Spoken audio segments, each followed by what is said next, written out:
సినీ నటుడు పోసాని కృష్ణమురళిని హైదరాబాద్ లో ఏపీ పోలీసులు అరెస్ట్ చేశారు. పోసానిని రాయచోటికి తరలించారు. పోసాని కృష్ణమురళిపై గతంలో అన్నమయ్య జిల్లా ఓబులవారిపల్లె పోలీస్ స్టేషన్లో కేసు నమోదైంది.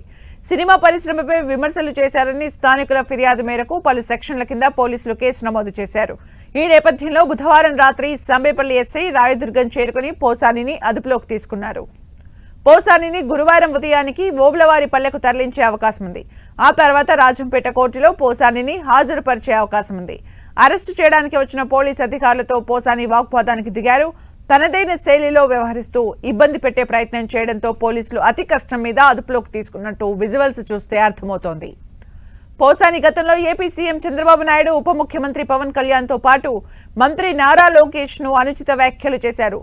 కూటమి నేతల ఫిర్యాదు మేరకు పోసానిపై సిఐడి కేసు నమోదు చేసింది. ఏపీలో పలు పోలీస్ స్టేషన్స్ లోనూ ఆయనపై కేసులు నమోదయ్యాయి. టీటీడీ చైర్మన్ బిఆర్ నాయుడిని ఏకవచనంతో సంబోధించడమే గాక తిరుమల కొండపై దోపిడీ చేయడానికి వచ్చారంటూ పోసాని అనుచిత వ్యాఖ్యలు చేశారు. దీంతో పోసానిపై బాపట్ల, అనంతపురం, పల్నాడు జిల్లా నర్సరావుపేట, చిత్తూరు జిల్లా యాదమరి, తిరుపతి జిల్లా పుత్తూరులో పోలీసులకు ఫిర్యాదులున్నాయి.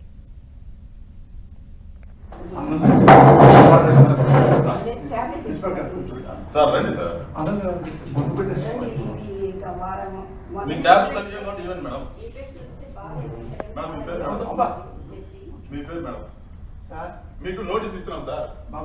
అరెస్ట్ చేస్తున్నాం. నోటీస్ ఇస్తున్నాం. నోటీస్ తీసుకోండి మేడం. నోటీస్ తీసుకోండి మేడం. తీసుకోండి మేడం. మీరు అరెస్ట్ చేస్తున్నామని ఇన్ఫర్మేషన్ ఇస్తున్నాము.